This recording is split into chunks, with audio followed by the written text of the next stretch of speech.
شريك له وأشهد أن محمدًا عبده ورسوله اللهم صل وسلم وبارك على سيدنا محمد وعلى آله وأصحابه وأزواجه أمهات المؤمنين وعلى من اتبعهم بإحسان إلى يوم الدين. إن هذا القرآن يهدي للتي هي أقوم ويبشر المؤمنين الذين يعملون الصالحات أن لهم أجرا كبيرا وأن الذين لا يؤمنون بالآخرة أعتدنا لهم عذابا أليما. Indeed, this Quran, هذا القرآن, this Quran, which you have, this Quran,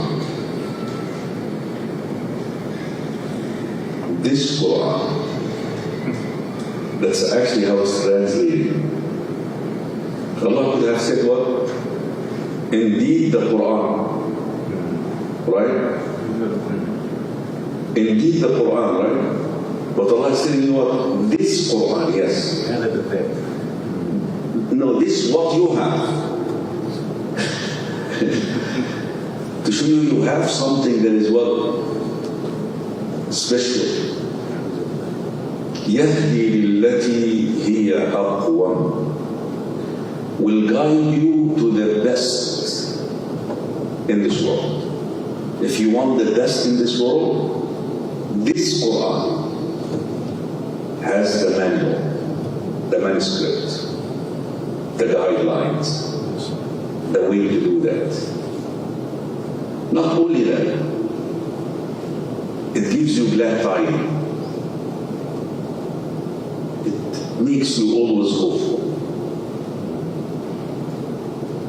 If you stick to it, if you stick to its teachings, you will never despair. You will always have hope, even in the midst of the most difficult times. And the Prophet ﷺ expressed this in a very profound way when he said, عَجَبًا لِأَمْرِ الْمُؤْمِنِ. I'm amazed at the lifestyle of a believer. It's all good. When something that he may assess to be bad falls upon him, he is patient. He endures, perseveres patiently. And this is good for him. Because Allah will reward him for this patience. إنما يوفى الصابرون أجرهم بغير حساب. And if something that is good according to him too befalls him, he is grateful. And that's good for him too. Also the Quran warns that those who stay away from it. So this Quran can guide you to the best in this world and success in the hereafter. It also gives you hope and warns those who turn away from it that they will have a severe punishment in the hereafter. The verse did not mention their punishment in this world, because you may not see it. They are being punished. وَمَنْ أَعْرَضَ عَنْ ذِكْرِي فَإِنَّ لَهُ مَعِيشَةً ضَنْكًا. Whoever turns away from my remembrance is going to have a very constricted, tight life. Not necessarily in the area of financials, the chest. Unhappy. He may seem to be enjoying life, but inside him he's missing something. There is that emptiness, that hollow inside him, beside the punishment in the hereafter. So, the verses that I explored yesterday in Surah Al-Isra, those are the verses that come right after them. As if Allah subhanahu wa ta'ala is telling the Muslims the way to overcome the challenge of Bani Israel is to follow this Quran. If you don't want them to step on you, if you don't want them to cause you harm, stick to this Quran. This is what will give you honor and dignity in this world, so that they will not rise above you again. Because obviously Allah subhanahu wa ta'ala concluded these verses in Surah Al-Isra by saying, وَإِنْ عُدْتُمْ عُدْنَا. That means they could come back. They're not going to leave you alone. But they will never come back, just to make sure that they will never come back the exact way of the two times. The two times are what? Their highest. Their highest. But they may come back in a lower, but they're not going to leave you alone. One of the principles, ya ikhwa, which really missing in our lives is what we call al-wala wal-bara. A missing principle in you. We don't talk about it. We don't discuss it. And by the way, you will be surprised to find out that also the first 3 generations of Muslims did not talk about it either. They did not discuss it. But the reasons and our reasons are different. They didn't talk about it, they didn't discuss it because they were living it. They were, it's part of them. We don't talk about it because we don't know it. We're not living it because we don't know. What is that? What is that? Al-wala wal-bara, ya ikhwa, is the origin of faith and tawheed. So what is al-wala? Al-wala originates from love. That you love another Muslim just for the sake of Allah. You love him because he loves Allah. He loves the Sunnah. He loves to follow Rasulullah sallallahu alayhi wa sallam. He loves Islam. He loves this religion. He cares about this religion. He cares about it. And this is something that you find in your heart towards the believers. هذا هو الولاء. And unfortunately we always have to place a distinction between the definition of love according to Allah subhanahu wa ta'ala and love which is being circulated and propagated in the Hollywood, Bollywood love. That love that they talk about. Baby, blue eyes, black hair, whatever it is. No, we're not talking about this kind of love here. This is a type of love that Allah places in your heart for another believer. And by the way, a lot of us may not consider this an obligation, which is wrong. وذلك النبي صلى الله عليه وسلم said what? أوثق عرى الإيمان. The most strong or the strongest handhold. العروة, the handhold of your faith, if you want to hold your faith, that you love another Muslim for the sake of Allah. الحب لله في الله. الحب في الله. That you love another Muslim for the sake of Allah. It's a sign of Iman in your heart. Sign of Iman. And even if you want to upgrade and taste the sweetness of Iman, one of the signs is what? ثلاث من كن فيه ذاق حلاوة الإيمان. There are 3 signs, if you have them, you will taste the sweetness of faith. One of them is what? أن يحب الرجل لا يحبه إلا في الله. It's a sign of Iman, a sign of faith.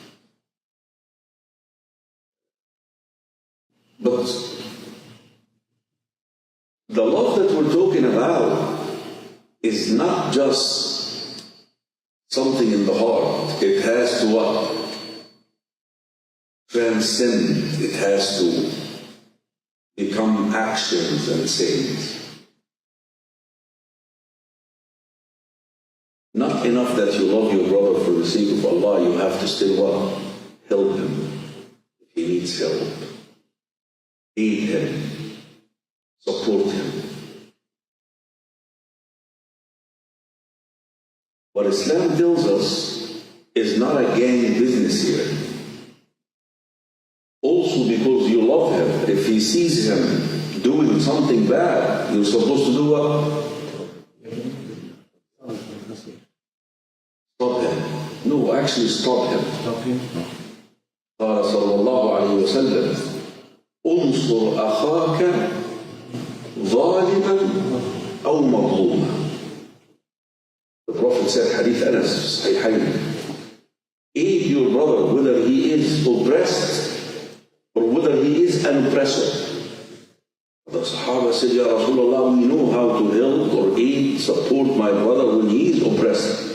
What do you mean by help him being an oppressor? تأخذ بيديه, seize his hand, stop him, because you love him. You love him. See those people? They help one another. They stand by one another, even on falsehood. They know they are lying. They know that they are killing innocent people.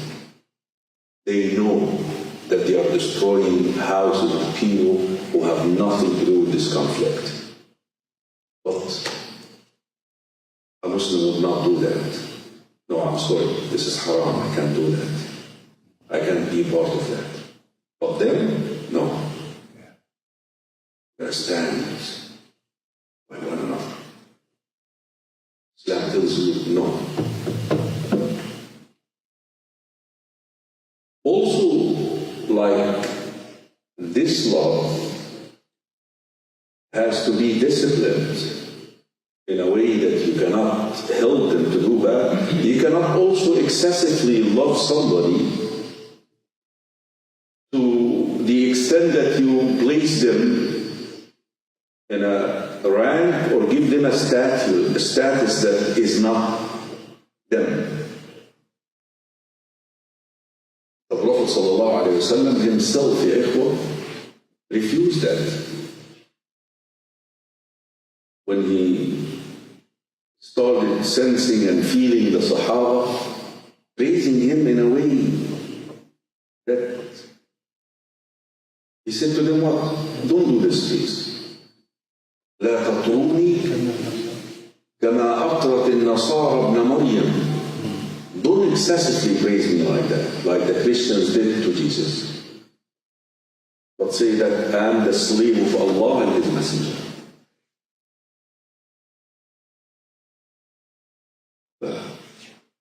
Imagine the people who go these days and they come up with the bid'ah of the Mawlid. What is their justification? How they justify that? What they say? We hubbul Nabi, we love Rasulullah.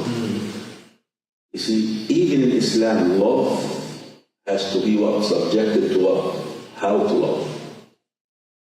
Subjected to the Islamic teachings. The Prophet told us how to love and how to express this love. I want to tell you something. And there are people who believe that, by the way. There are certain sects in Islam who, believe that the Prophet would come to the masjid while they do their, dhikr. And they would actually leave a spot for him. Yeah. There are people who believe that. I don't want to start, my day with picking on people here. But there are people who believe that. And at one stage, the leader, the one who was heading the circle of dancing, he would actually tell everybody, stand up, here's Rasulullah walking into the masjid.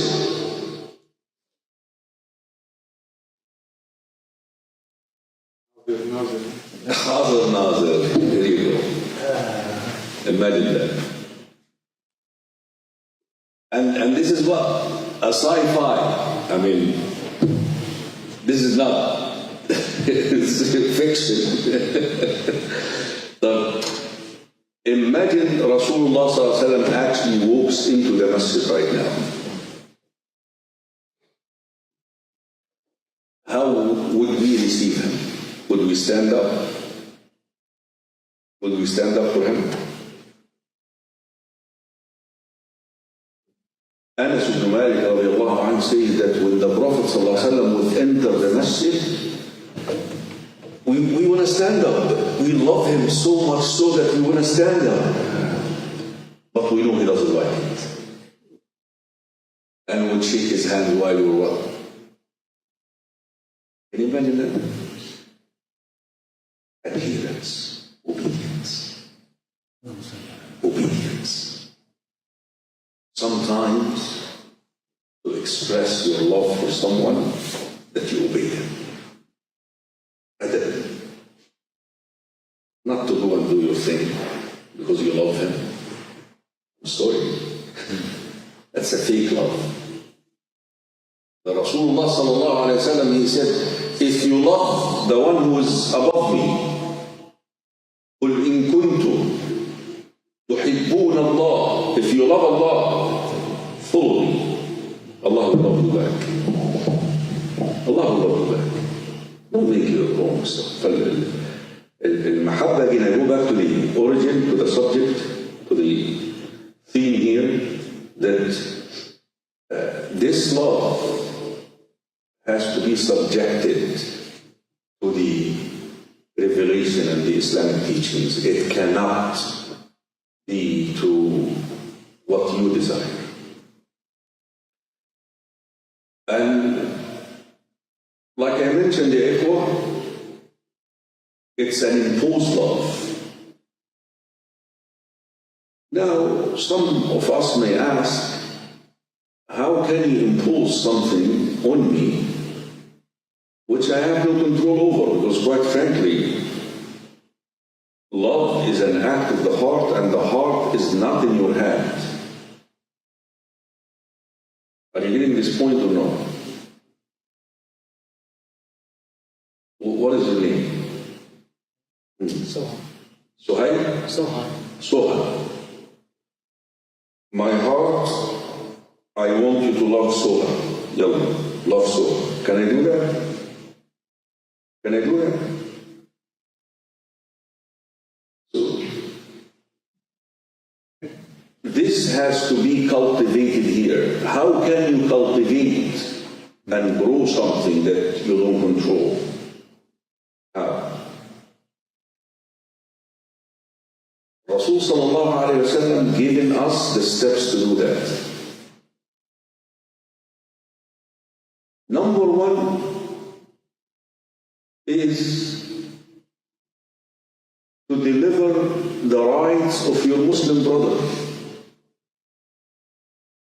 The Muslim has 6 rights upon another Muslim, and those are rights. And they are mentioned in 2 ahadith, the Sunnah. If he says Assalamu alaikum, you answer his salam. Wa alaikum assalam wa rahmatullahi wa barakatuh. Wa idha huyyitum bitahiyyatin fahayyu bi ahsana minha aw rudduha. You return the salam much better than the delivery of it to you. 2, if he sneezes and says Alhamdulillah, yushammidhu. You say what to him? Yarhamuka Allah.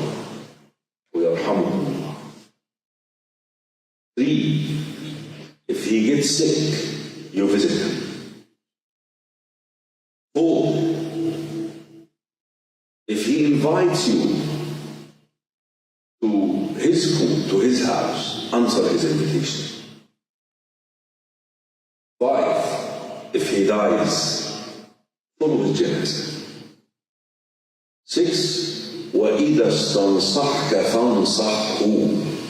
If he comes and consults you, listen, I'm having this situation, what do you think I should do? Give him sincere nasiha. These are rights.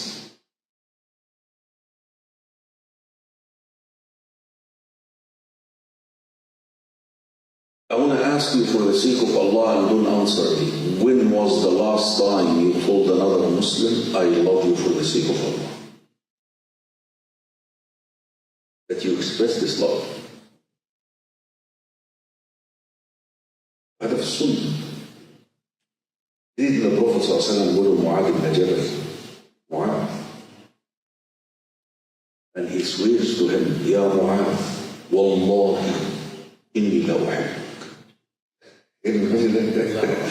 والله رسول الله is taking an oath, is telling معاذ والله أنا بحبك إني أحبك إني أحبك.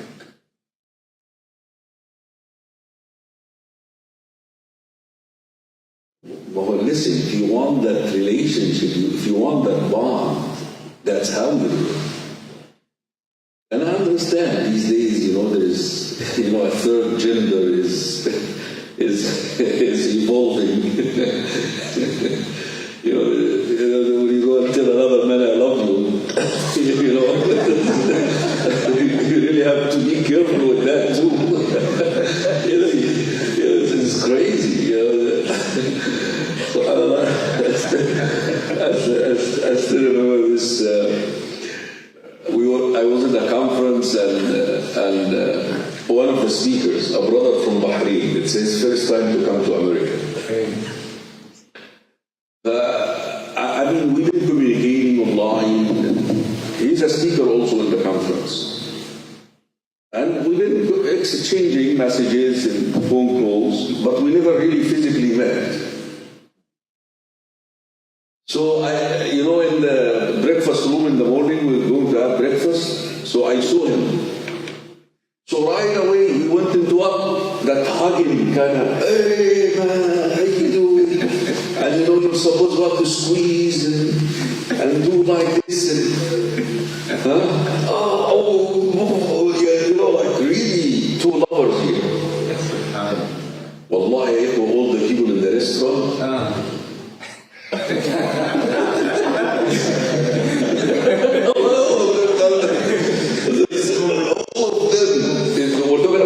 The non-Muslims in the restaurant. الأمريكان. They all. والله someone was South Carolina, so they're still what, a little bit what South Carolina is still what? يعني ملتزمين شوية. For them this is what? Well, so hey guys, we're straight. This is a Muslim thing. Sorry. We're straight. We're straight. This is like a Muslim thing. Sorry about that. You know, so I know we live in a very weird time. Stuff like that is no longer. You know, Subhanallah is like a weird world. But this is what we have to do. يعني imagine Rasulullah sallallahu alaihi wasallam was standing one day, hadith sahih. Yeah. And another companion was standing next to him. But another one passed by. He said to the Prophet, I love this man. I love this. The Prophet told him, did you tell him?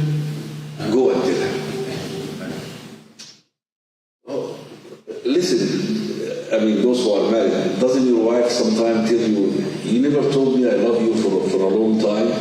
You know, you still have to, your wife tells you, I mean, we're married, so my wife will come, when was the last time you told me I love you?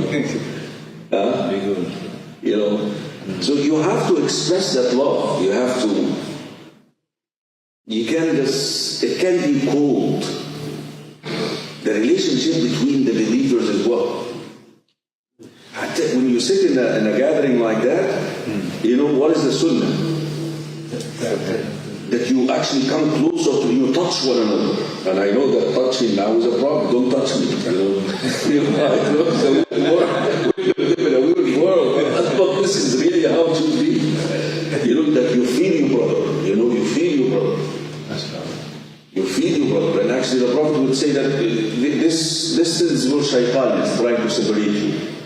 Close the gaps, like you do in Salah. When was the last time? You guys love me for the sake of Allah, right? You do? Assalamu alaikum. You love me for the sake of Allah? Yes. But when was the last time you gave me a gift? Just kidding. The Prophet said, tahadu, exchange gifts. You will love one another. That would be a reason why. Imagine you go and you go, I brought you this gift.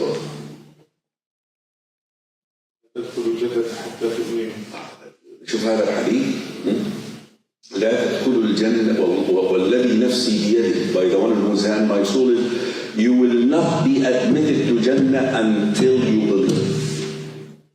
And you will not have belief. And that's why I told you what this concept is in faith, the origin of faith is you will not have faith unless you love one another.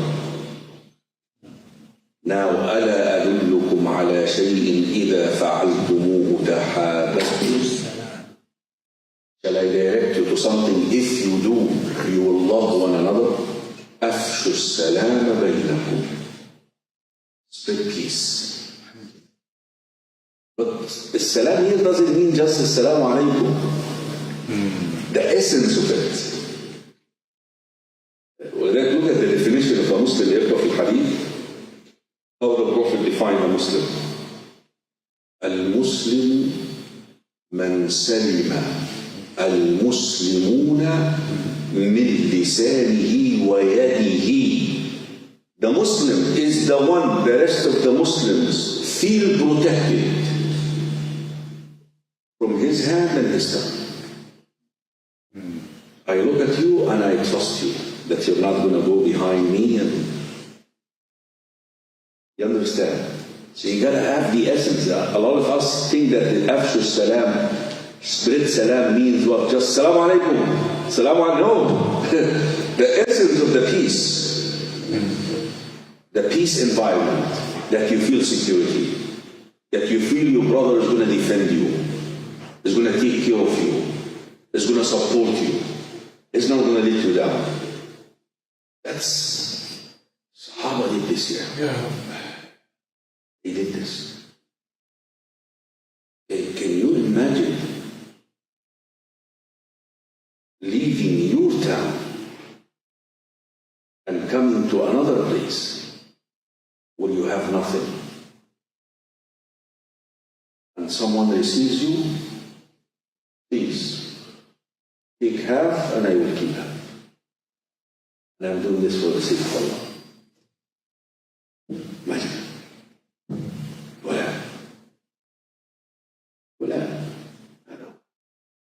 That bond must be there to defeat that force.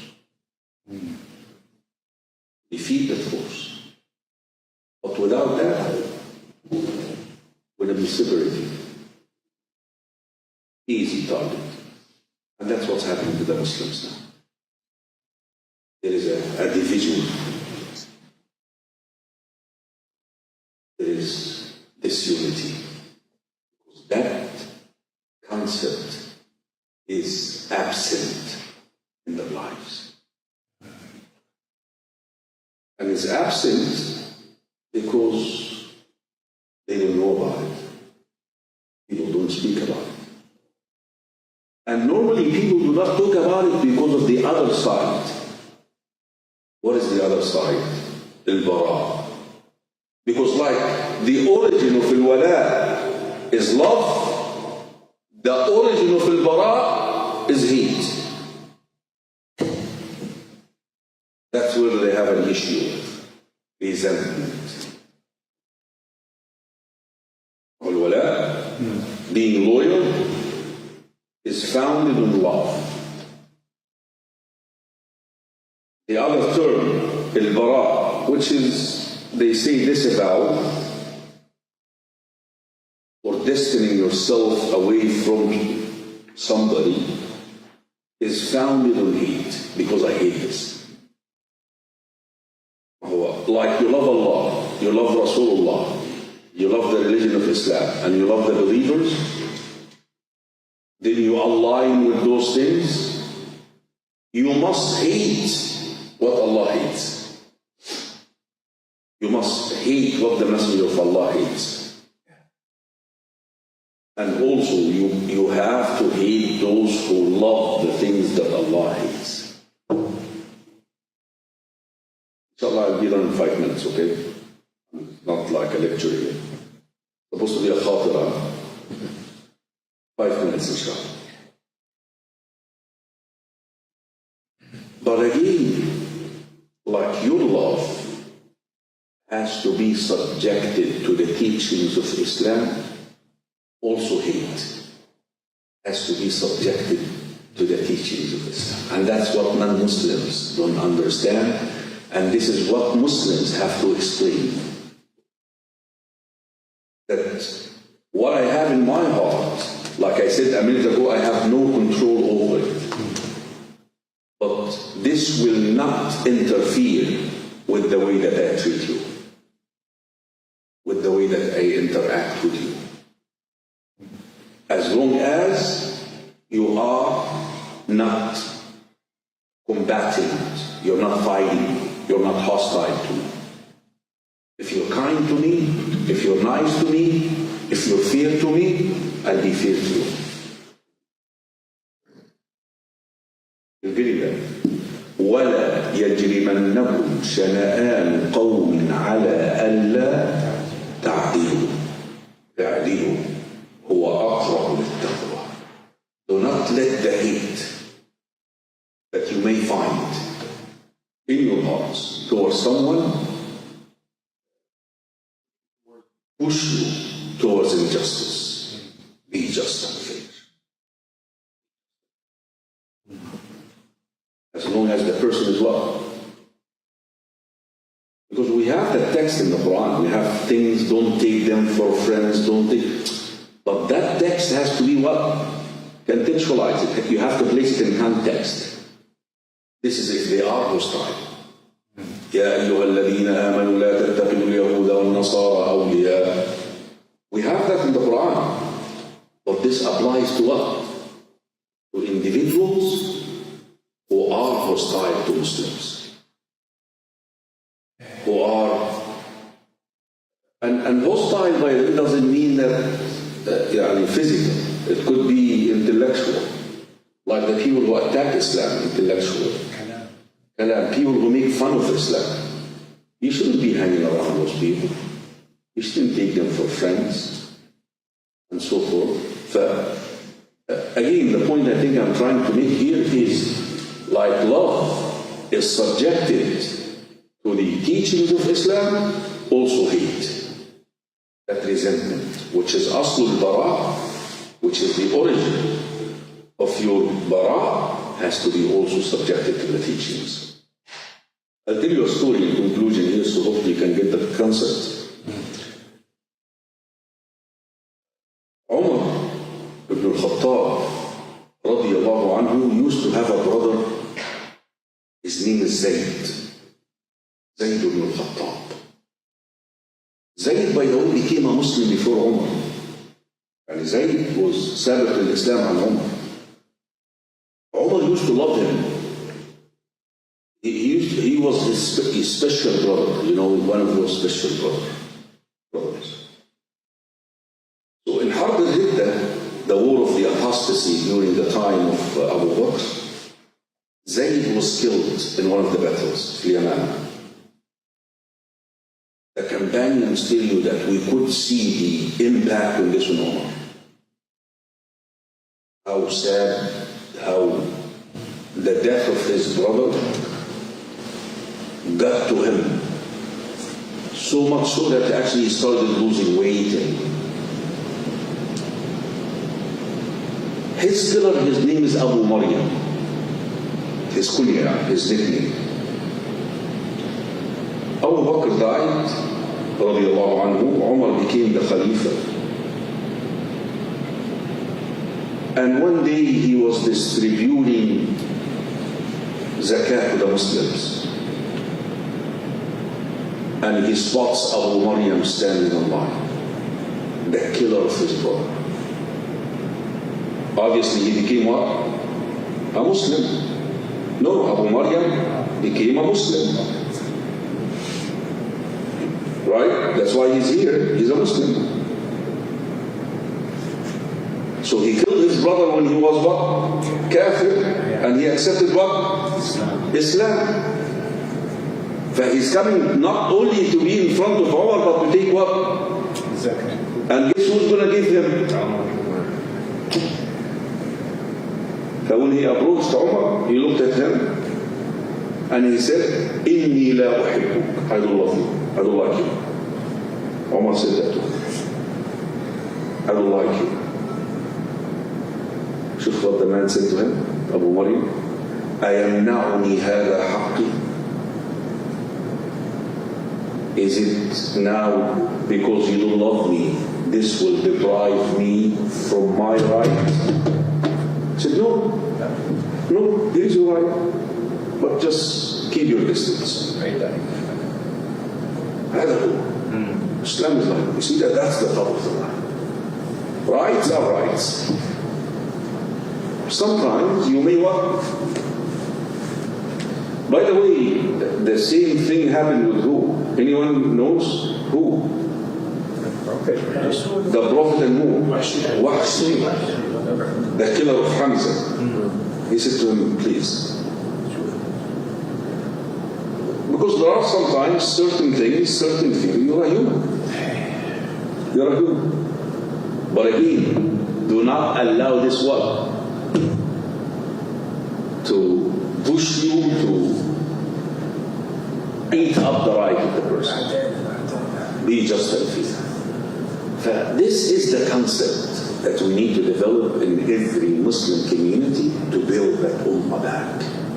So we can face off these guys. Because this is the only thing which we must have, is the brotherhood.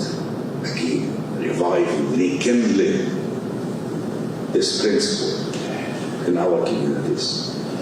Jazakum Allahu khairan. May Allah reward you, Rabb al-Alameen. May Allah subhanahu wa ta'ala place affection amongst our hearts, Ya Rabb al-Alameen. May Allah subhanahu wa ta'ala unite the Muslim ummah again, so that we can help our brothers who are oppressed. Wallahi, the brother who recited the verses last night, touched me when he they started the verses in Surah An-Nisa, وَمَا لَكُمْ لَا تُقَاتِلُونَ فِي سَبِيلِ اللَّهِ وَالْمُسْتَضْعَفِينَ مِنَ الرِّجَالِ وَالنِّسَاءِ الَّذِينَ يَقُولُونَ رَبَّنَا أَخْرِجْنَا مِنْ هَذِهِ الْقَرْيَةِ الظَّالِمِ أَهْلُهَا. The oppressed elders and women are being bombed. Why don't you do something about it? جزاكم الله خيرا. نسأل الله العظيم رب العرش الكريم أن يجعل هذه الأيام وهذه الليالي بردا وسلاما على إخواننا المستضعفين في غزة يا رب العالمين. اللهم ثبتهم، اللهم ثبتهم، اللهم كن لهم عونا ونصيرا يا رب العالمين. اللهم كن لهم عونا ونصيرا يا رب العالمين. اللهم إنهم جياع فأطعمهم، عراة فاكسهم، خائفين فأمنهم يا رب العالمين. اللهم أمنهم في أوطانهم، اللهم أمنهم في أوطانهم يا رب العالمين.